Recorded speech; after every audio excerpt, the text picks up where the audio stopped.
Hi, everyone. I'm Winnie Sullivan, and we're delighted to be with you this afternoon.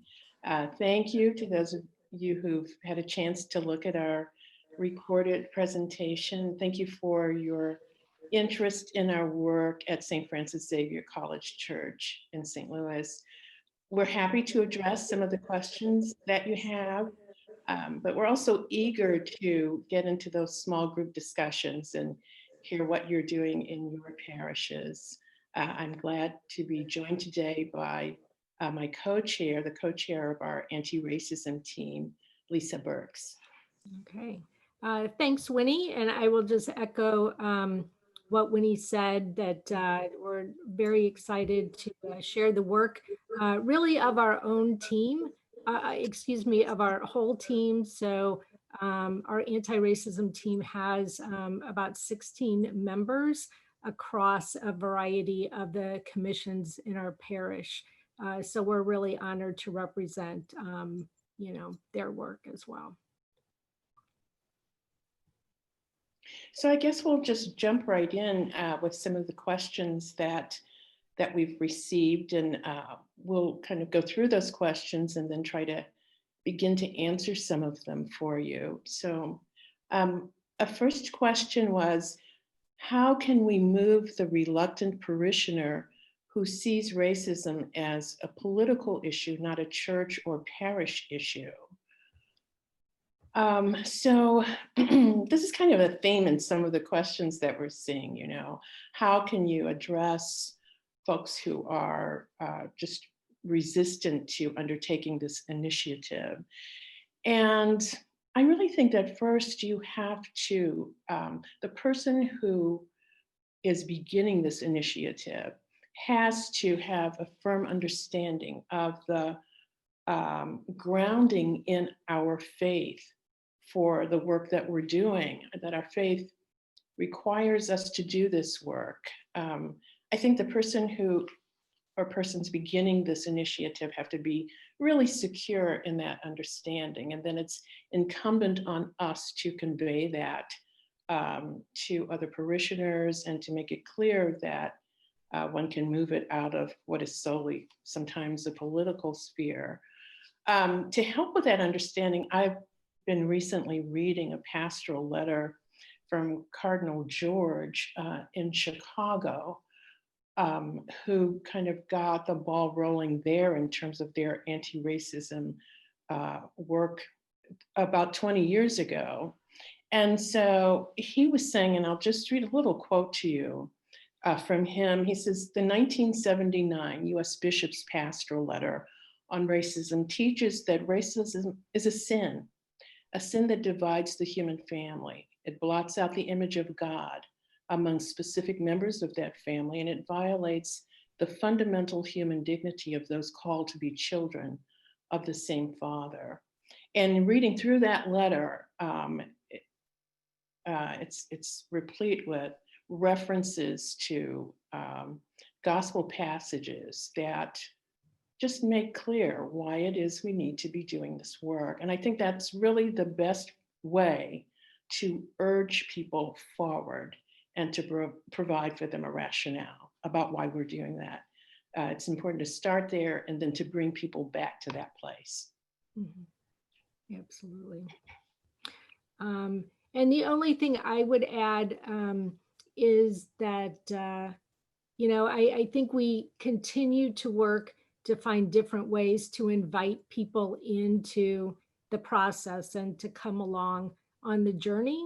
So the more that we can share and connect with people through our relationships with them, we can also share, why this work is important to us, and invite them to be part of it, in the way that the Spirit is calling them.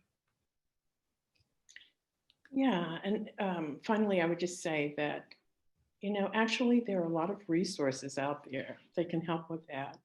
And you can just begin by going to the USCCB website, and there are a ton of materials. One that first comes to mind is Open Wide Our Hearts. And even though that has some shortcomings, in my opinion, I think it really helps us to gain that understanding so that we can convey to other parishioners why it's important to do this. The next part is kind of a series of questions that we'll kind of address together. The first one asks, what is the racial makeup of our parish? We are predominantly a white parish. And while we do not keep the statistical information at this point in time, we would estimate that approximately 3 to 5% of our parishioners would identify as people of color. The second question is, or the second part is, how was your anti-racism study and discussion perceived by parishioners at the beginning? And considering, if we consider that beginning to be kind of the point at which we began the shift from the educational and awareness raising of a single committee toward really addressing anti-racism at a more systemic and institutional level of our own parish. I think we would look at 3 points to kind of try to assess that. One, just kind of some anecdotal feedback, the number of participants who engaged in our focus groups, and then the responses themselves. So, certainly there was a lot of, positive experiences. You may remember that at the beginning of this listening process, we, announced, had some speakers from our commission to talk about the reason for it. And I can personally say, just opening that conversation invited a lot of affirming comments from parishioners. The fact that 178 people, chose to participate in the process also gave us an indication that this was something that a significant number of people wanted to move forward. And then the results themselves of what people had to say about the importance of racism and the importance of, working against it, was also told us that, this is a direction that people wanted to pursue. Yeah, and before we go on to the third part of that question, I also wanted just to fill out a picture of our parish. Those of you who saw the recording saw us address that just a little bit. But so, we are a Jesuit parish in the heart of the city. We're on a university campus. And our parish is really, it's a destination parish. People choose to attend the college church and to be part of it. They seek it. And often those are folks who have a familiarity with Jesuit charism. And so they have certain expectations about going to the college church. And again, you may have heard us say in the recording that we have approximately 2,000 parishioners, so it's a large parish. Not all of those folks are active, but a large parish, and that we draw from about 90 zip codes around the St. Louis area. And kind of the greater St. Louis metropolitan area really even extends into Illinois. So, given that kind of look at our parish, yeah, we don't collect that data about racial identity. We may be doing that going forward because it could prove helpful, but we hazard a guess at about 3 to 5%, and that would be all people of color there. It's a little bit fluid because we have a student population, and that's changing over time, but that it's about at that place. So what if we're a parish starting an anti-racism program, what hurdles should we consider? Certainly understanding, as you're probably already aware, that individuals will have varying levels of understanding and awareness just of racism, of institutional racism, and are at different places in their readiness to engage in that work. And so certainly having a variety, the more that we can have a variety of experiences that help to meet people where they are, I think that's really important. And another point is just to understand that this process takes time. It's a long-term commitment. And I can say, starting with our work kind of at the committee level, that's been since 2014, that we've had a fairly sustained attention and presence in the parish with anti-racism work, and just about 2 years now of our anti-racism team. One of the models we look to is actually a community of sisters in Illinois. And they have been working at this for over 20 years, the Dominican sisters. And so just know that this is a long-term process. Right, and I just think that you have to, an important hurdle at the beginning is, providing people with a rationale. So we all have so many demands that compete for our time. Why should we spend time doing this? And so to place yourself in a position to be able to address that, I think that's the initial hurdle. And just another point I would like to make, Lisa said that, it takes a long-term commitment. It takes a lot of time.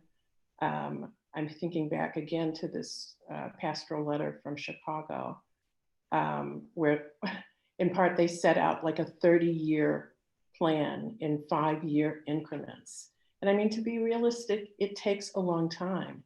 And that it's also okay to feel like you don't know what you're doing, because it's something new. And, even though there may be models for you to follow, you're having to create something that fits your specific circumstance. So I think those are just all important things to bear in mind as you're beginning that process. Absolutely. The next component, how has our program changed our parish? I would point to two major ways. Number one, structurally, our parish has adopted as a priority, growing, creating our identity as an anti-racist parish. That is one of 3 priorities established by the parish leadership. And as a consequence of that, as well as just all of the sustained work that we've done, I think we've also seen evidence that different commissions, different ministries are incorporating components of anti-racism work into their activities. So, those are the positive changes that we have realized already. Yeah, when Lisa and I were looking a little bit at some of these questions beforehand, I was thinking, it's hard to gauge change when you're in the midst of it. And so sometimes it's really difficult just to get a sense of that. But I use as a personal measure, I'm in a small faith group in our parish. I'm the only person of color in that group. And it just has been astonishing to me to see how conversation has changed over time, in part in response to some of the really horrible events over the past spring and summer, but that there has been a willingness, there's been a receptivity, there's been an eagerness really to have these conversations now about race. And they're occurring in ways that I've not experienced before, where people are just being more forthright, looking back at their own experiences, and really wanting to see how change can occur. And, you know, being willing to address things that are painful. And so that I find to be really encouraging. And I think that's bubbling up around our parish and outside of our parish. And I find that just very encouraging. So that is a change that is occurring right now.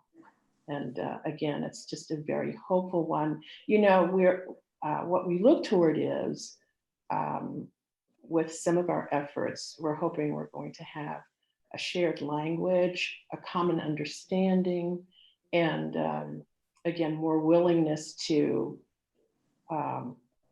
encounter these sometimes difficult areas, and to oppose racism when we see it. We hope we're in the process of equipping one another to do that. Mhm. Exactly. So other important things to consider when developing or implementing such a program, we agree that communication is paramount. You know, keep parishioners informed about what is, you know, the work that is being done, as well as ways that they can reflect on it and actively engage in it. And I think also look for community partnerships and resources, some within the church, some within the community. St. Louis has, you know, just a wide variety of different organizations that are also engaged in this work. And we have really benefited from, you know, their willingness to share, to give presentations, etc. Did you want to add anything to that, Winnie? Yeah, just the importance of careful and constant communication with the parish, because the point really is to engage people and to keep them engaged. And so as you're seeking to, you know, implement any of the steps as programming is being introduced, just to keep people fully informed about what is happening, invite them to participate in it, and then realize that you're going to have varying opinions, and not to make assumptions about people, where people are going to be, and to kind of put yourself into the place always of listening, so that you can be prepared to act in a way that's going to be beneficial for the entire community. Let's see. So another question is, what initial items would be important to do so that we could move our parish into anti-racism discussions? I think this takes us back a little bit to the first question, which is laying the foundations as a matter of faith. But one other thing that I think could be helpful, and we've certainly had occasion to do this at the college church, and we've had the benefit of some research that really has helped us as well. But that is to look at your community, and understand what has happened there that has caused you to feel like you have a moral obligation to respond. In St. Louis, we had the death of Michael Brown in 2014. And so from that, our response was development of the Racism and Reconciliation Committee. But look at your own community and try to determine what has happened there that causes you to feel like you have to respond to this, and you have to respond to it from a place of faith. Another thing I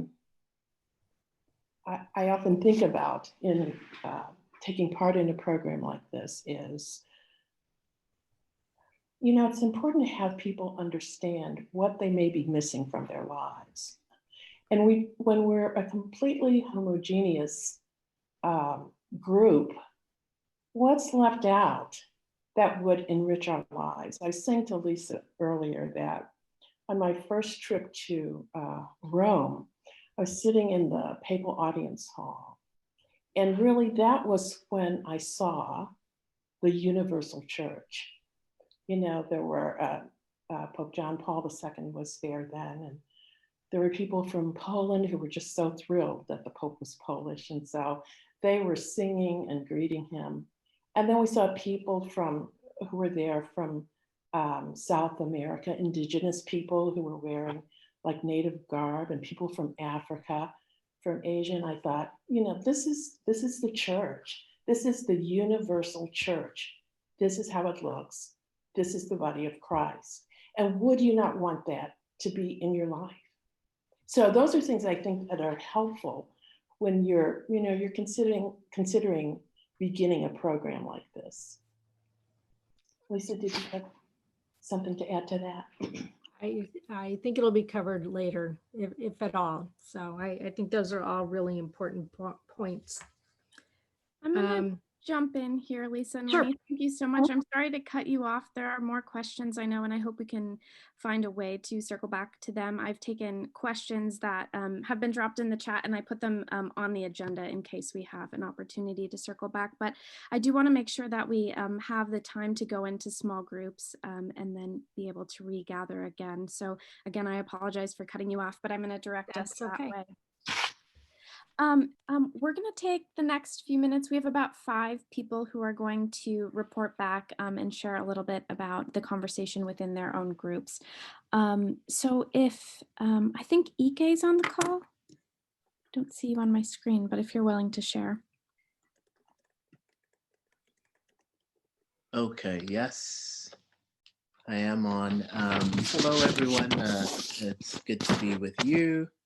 And yeah, I was in a beautiful group with folks from Holy Trinity in Washington, D.C., from Kansas City, from Ann Arbor, Michigan, and we had a very beautiful conversation. I think everything begins with encounter. And so this whole experience of getting to do this together was, it was very nice to meet them. Now, some of the things that they mentioned or talked about in terms of what their various communities are doing, the folks at Holy Trinity are involved in a history group at their parish that's learning about things that have happened in the past at that parish. It's history with the African American community that was part of it and have since moved out of that parish. They have other research groups in that parish that are doing different things to learn about and be involved in activity towards racial equity at the parish. I think all of us were in beginning stages of this work at our various parishes. And so Cecilia, who is in Ann Arbor, Michigan, is a student, social justice leader, and they are trying to figure out different ways to bring the community together in this time of COVID-19, to be able to work towards racial justice and racial equity. A couple of things, highlights that came up for me from the conversation. And one of the groups,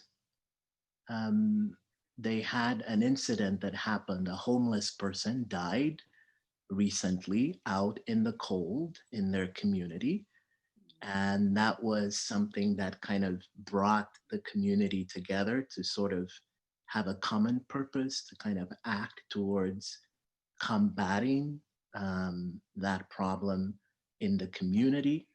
It rallied the community, and they've worked together with one of the oldest African American churches in that community to help overcome this homeless problem in that area. There are, I think, a few other activities that folks are doing. One thing we talked about as a resource is a website on racial equity that has theological resources, educational resources, spiritual resources, theological resources that folks can draw upon to help in this process of becoming an anti-racist parish. I will leave that website in the chat. It's called jesuitswestcorps.org. It was the fruit of a process of discernment together in the Jesuits West region. And we came up with racial equity as a focus for that region, and eventually came up with all these resources.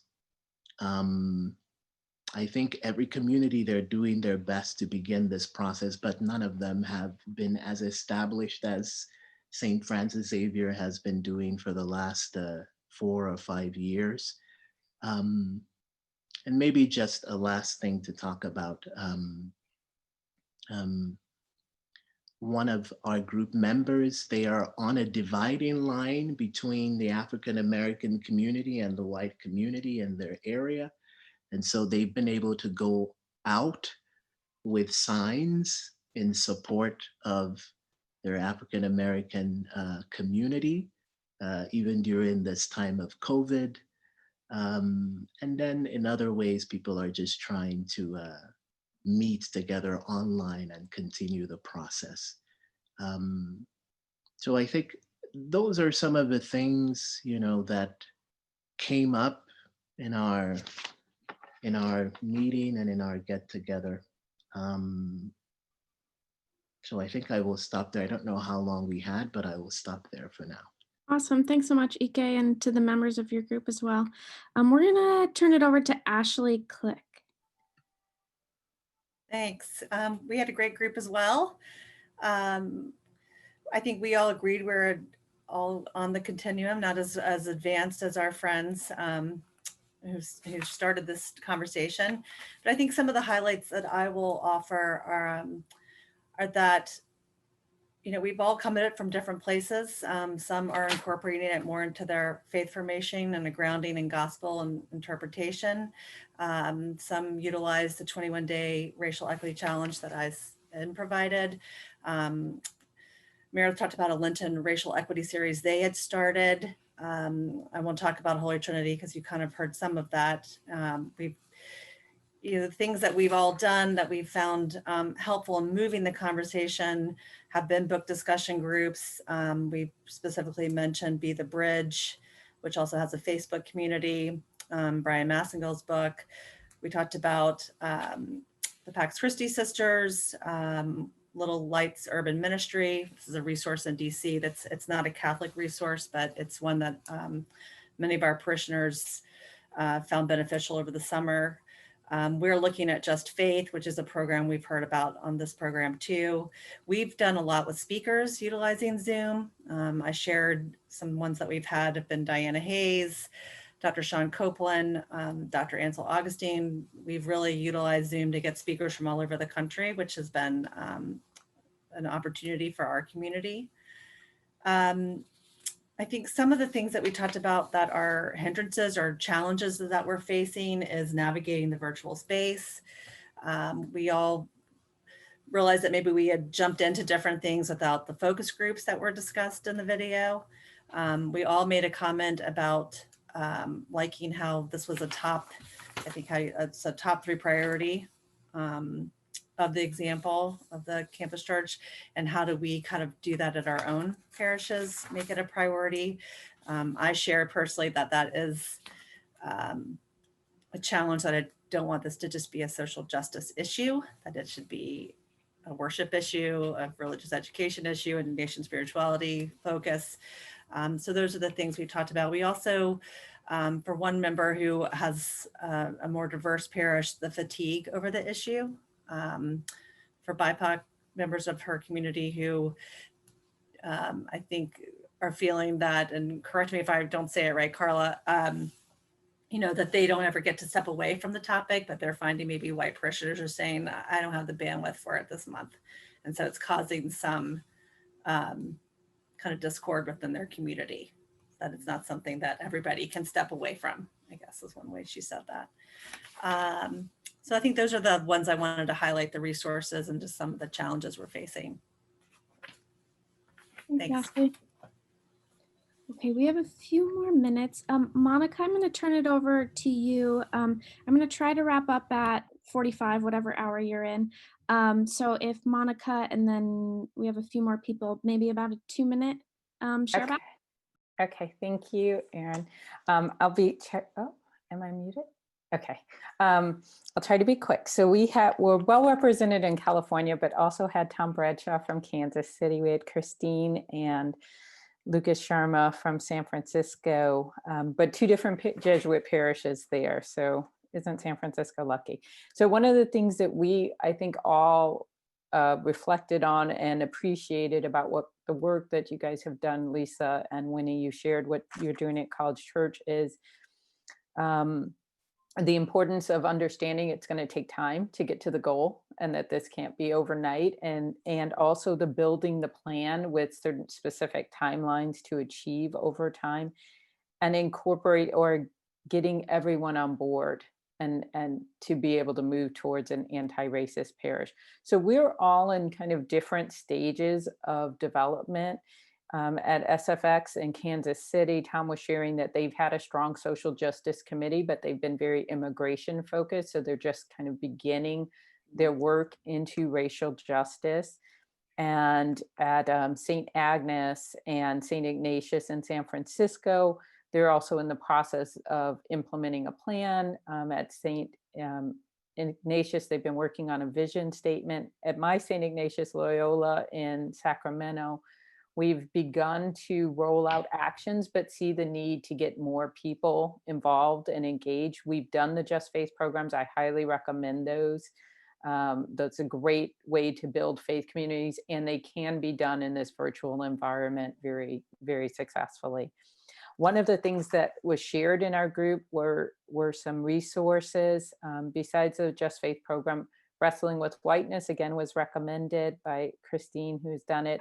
And books, The Sin of White Supremacy by Janine Hill Fletcher, The Cross and the Lynching Tree, Stand Your Ground, Cast, which is the new Isabel Wilkerson book, were also recommended as books if you're doing book discussions or ways for parishioners to come in. But setting goals, and another thing that Tom mentioned was the importance of finding ways to avoid people running out of gas and losing the momentum of this, which I think is a challenge for everyone working in this space. So I may have left something out, but hopefully that was quick. Excellent. Thanks, Monica. And I just dropped in the chat too, as a reminder to email your group notes to me. Even if you weren't a note taker, if you have resources that you want added to this document, I'm happy to do that. So if you have links or books or whatever that you would like to share, go ahead and email those to me and I can make sure they're added. And then I'm going to turn it over to Mary for our What is your email address? It's in the chat. I listed programs at ignatiansolidarity.net, where that's our program email. Oh, okay. Thank you. Yep. Sure. Just in the interest of time, I'll just go pretty quickly. Our parishes were really diverse, ranging from a parish that has done nothing to one that has really is already heavily involved in advocacy on racial justice and social justice. It seemed like for those that were, getting started, that book reading was a good way. A book club was a good way to start. several of those, I mean, everybody had a different book, but there was The Cross and the Lynching Tree, Brian Maskingale's book, The Third Reconstruction, and then the Racial Healing Handbook was another one that was recommended. And then one parish had, I think it was a talk on waking up white. The Just Faith for one parish was really critical in helping to form a base of or a solid group of people who could take this further. There was at least one parish has already made the commitment to be an anti-racist parish, but are just in the very, very beginning stages of this. So this workshop was particularly helpful for them. And a really good question was raised about how to integrate ego conversion or concern for the environment in anti-racist work. And the question is there some kind of a model for doing that as well? There was, like some of you have mentioned before, there's a lot of siloing, and how, one of the things about College Church that seemed to work really well is that they kind of broke out of the here's the racial justice group and made it cross parish. So there's a need for working on that and trying to get out of the silos. I'll just keep it at that. Thanks, Mary. Mm-hmm. Sorry for the time crunch. I just want to leave you all with a few announcements. I will again point you to the agenda. I've tried to link everything there so it's all accessible for you. One thing that we have done recently and will continue to build out is to create a landing page for this group. So what we'll do is we'll continue to link all of these meetings. The videos and presentations will all be available in that one spot. I'll also try to get these notes linked there as well, so you can go to our website and find all of that. I'm going to ask Brenna or Kim to put that in the chat for me at the moment. We will also begin to post future meetings there. So we don't have anything on the calendar at this point, but as those are scheduled, we'll make sure that the sign-up sheet registration is all listed there. We'll continue to send emails, but again, just so you have a common place that you can turn to. And on that note, like I said, we don't have anything on the calendar yet. We're going to do our best to sort of calendar out a little more in advance. So hopefully in December, we'll be able to post those dates for you all for 2021. Don't plan to meet in December, but after the holidays, we'll have new dates out. And as always, this is evolving. As you know, with time, we try to figure it out every time with the balance of presenters and small groups. But if you have any feedback about format, or if you have thoughts on topics that you would like to discuss, always feel free to reach out to me. We want to make sure that these conversations really serve you and meet the needs of you and your parishes. A few other opportunities that I'll just plug listed again in the agenda related to ISN Advent programming. One related to migration, our virtual Posadas, which will begin on December 14th and run through the 24th. Will include music, art, prayer, reflection opportunities. And then the second is the Advent Simplicity Challenge, which will begin on November 29th and also run through Christmas Eve. So again, those are linked. You'll probably see them in emails from us as well, but we hope that you will participate.